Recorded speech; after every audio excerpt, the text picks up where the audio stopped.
Dear students, आज का हमारा lecture BSc part third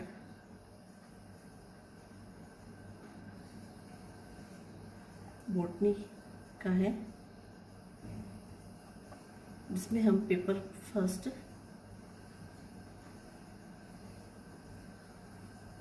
plant physiology and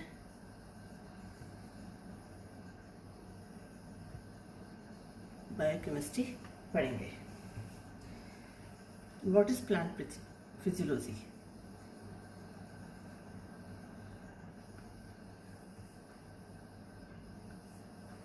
plant physiology किसे कहते हैं? इसे फाइटोफिजियोलॉजी भी कहते हैं।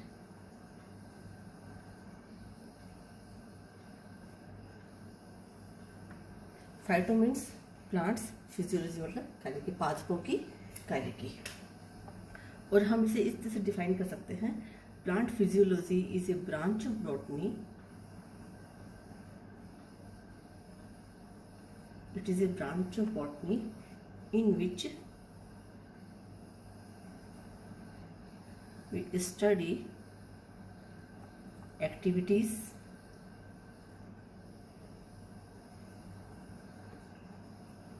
functions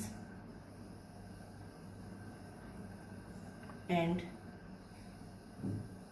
responses of plants.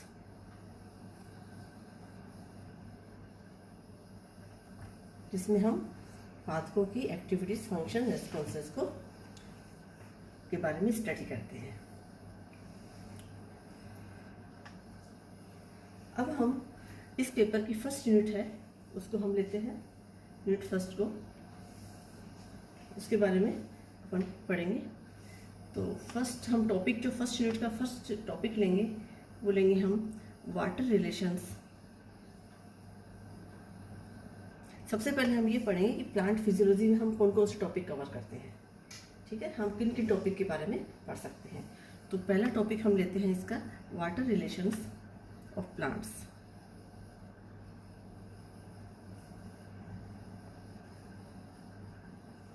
Number 1 is water relations of plants.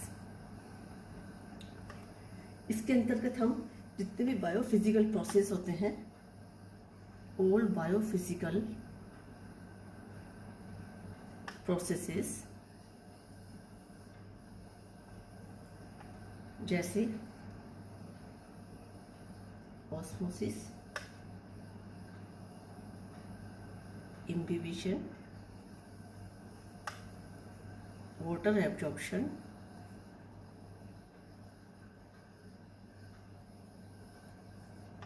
ascent of sap,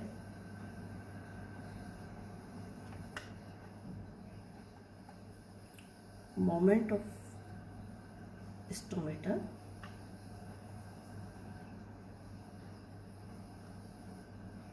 and stress physiology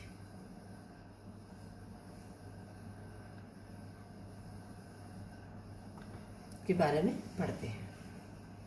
दूसरा टॉपिक जो हम प्लांट फिजियोलॉजी के अंतर्गत लेते हैं, पढ़ते हैं, वो होता है प्लांट मेटाबॉलिज्म।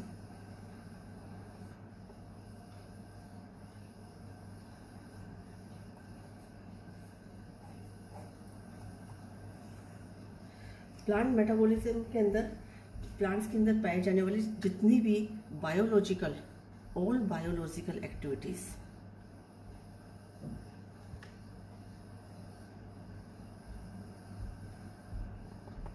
के बारे में पढ़ते हैं, जिन्हें हम मेटाबॉलिक प्रोसेसेस भी कहते हैं।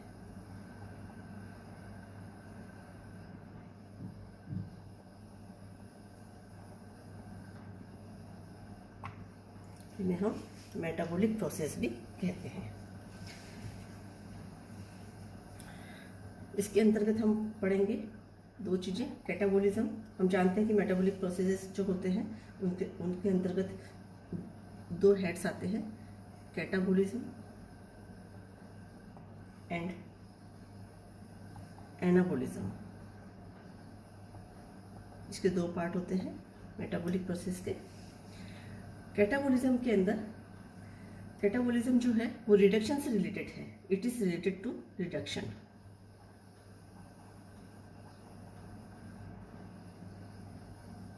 और इसमें हम रेस्पिरेशन के बारे में पढ़ सकते हैं। देन एनाबोलिज्म के अंदर जितने भी ऑर्गेनिक कंपाउंड्स हैं उनका संश्लेषण यानी synthesis of organic compounds.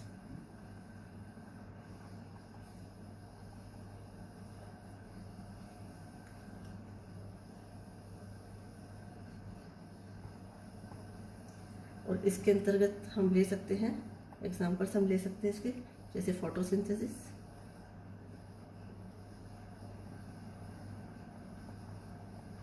Protein synthesis,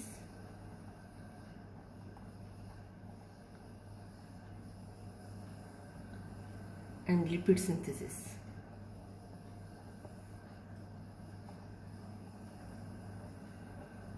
ये हम एनाबोलिज्म के अंतर्गत लेते हैं। एंड थर्ड चीज जो हम पढ़ सकते हैं प्लांट फिजियोलॉजी के अंदर वो है ग्रोथ एंड डेवलपमेंट।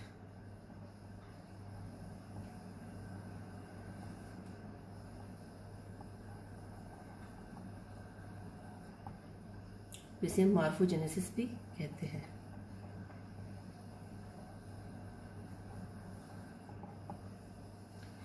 इसके अंतर्गत हम प्लांट्स के बारे में, प्लांट्स की ग्रोथ के बारे में पढ़ते हैं। Growth of plants, growth hormones, photoperiodism,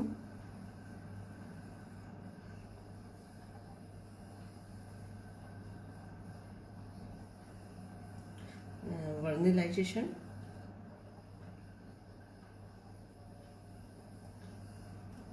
dormancy and seed germination.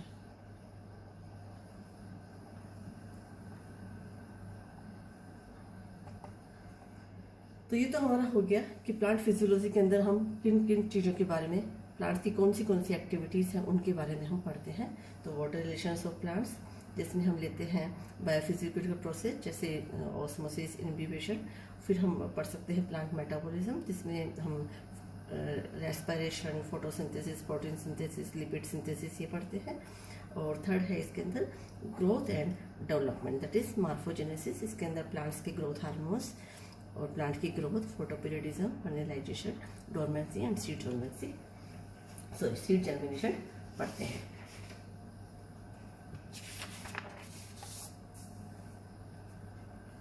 अब आते हैं हम हमारे सिलेबस की यूनिट फर्स्ट पे।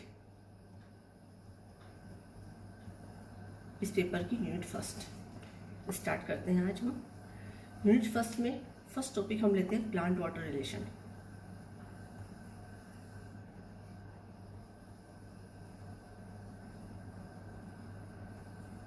प्लांट वाटर रिलेशंस, इसके अंदर पढ़ेंगे कि पादपों का और जल का क्या संबंध है और प्लांट के लिए जल की क्या महत्ता है।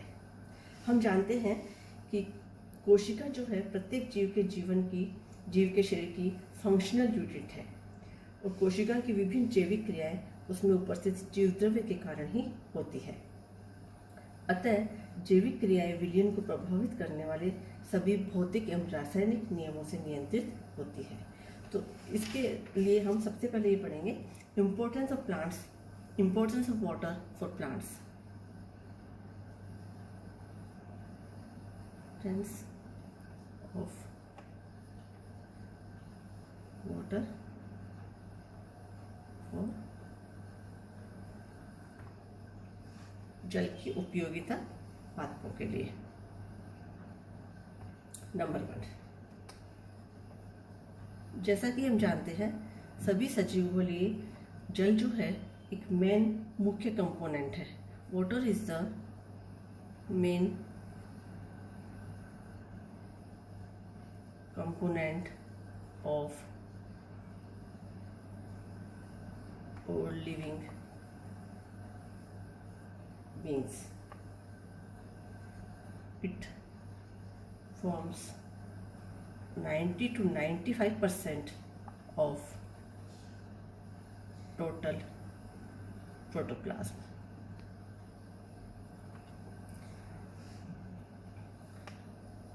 Next है It is a best solvent.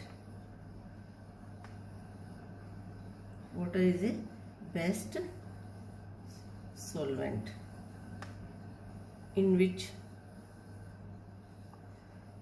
gases, essential gases, minerals and other solutes remain dissolved.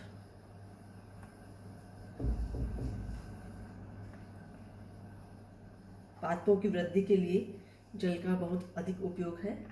तो वाटर इज एसेंशियल फॉर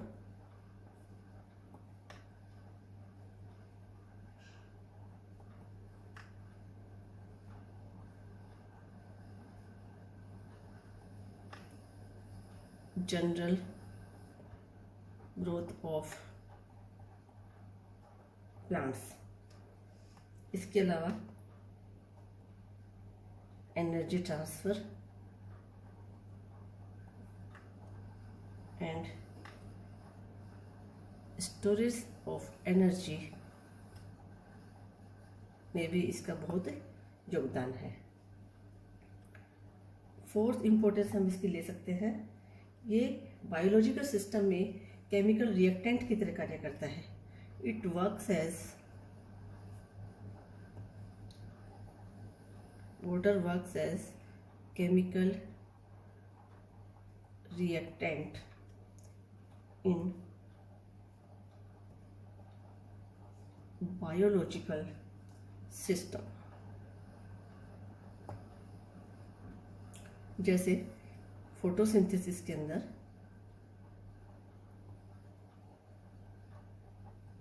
जब कार्बोहाइड्रेट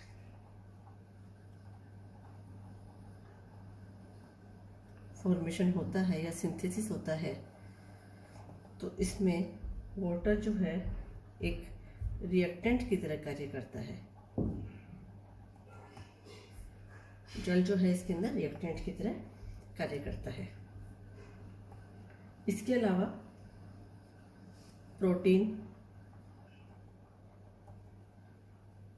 स्टार्च एंड दूसरे जो मैक्रो मॉलिक्यूल्स हैं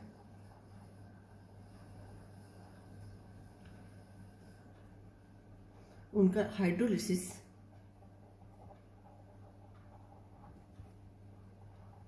वाटर के प्रेजेंट में ही होता है।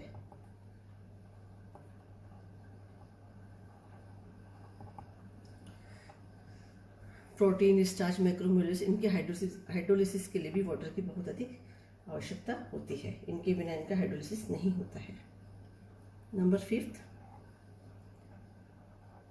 सेल्स में पाए जाने वाली लार्ज वैक्यूल्स में वाटर स्टोर रहता है।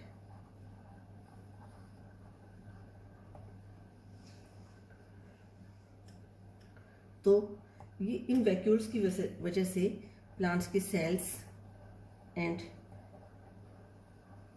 टिश्यूज की टर्बिडिटी बनी रहती है। टर्बिडिटी को ये मेंटेन करता है।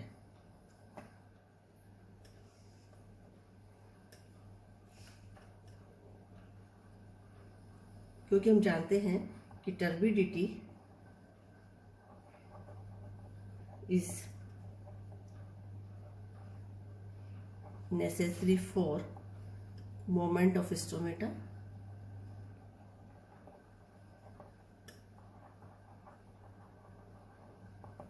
cell development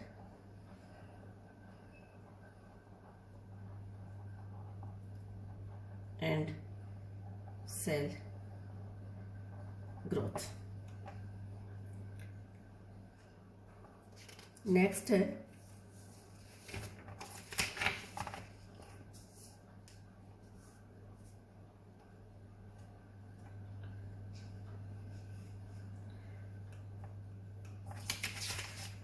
सिक्स्थ है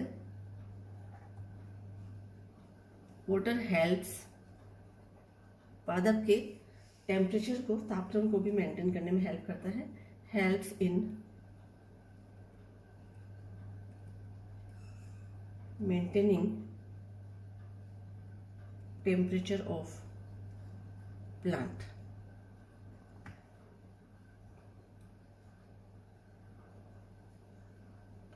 It works as solvent and carrier of many substances. बहुत सारे पदार्थों के सॉल्वेंट और कैरियर में भी ये एक कार्य करता है। नेक्स्ट इज पाथवों की बहुत सारी मेटाबॉलिक एक्टिविटीज होती है, वो केवल लिक्विड मीडियम में ही कंप्लीट होती है और वाटर इसके लिए बेस्ट मीडियम होता है। तो many metabolic activities of plants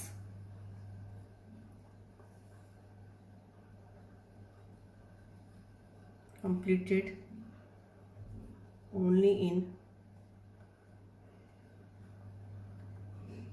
liquid medium। और यहाँ पे वाटर जो है is a best medium complete the metabolic activities.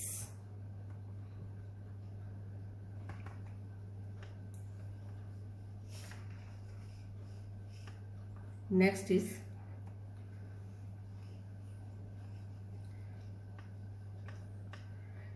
Solutes के ट्रांसपोर्ट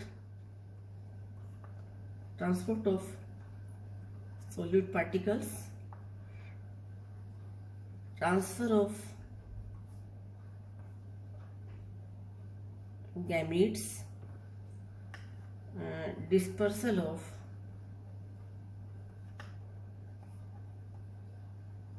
सीड्स एंड फ्रूट्स, इसमें इसकी बहुत योगदान होता है। तो ये है कि पाथवों में जल का क्या महत्व है। और जैसा कि हमने पढ़ा है जीव द्रव्य का अधिकतर पार्ट जो होता है वो जल ही होता है। तो यदि पाथवों में जल की कमी हो जाएगी तो पाथवों का सर्वाइव करना बहुत मुश्किल होता है। आज का हमारा लेक्चर यहीं खत्म होता है और नेक्स्ट स्ट्रक्चर में हम इसको कंटिन्यू करेंगे। कंटिन्यू करते हुए हम पढ़ेंगे इसके some physical properties of water and कुछ और टॉपिक। Thank you.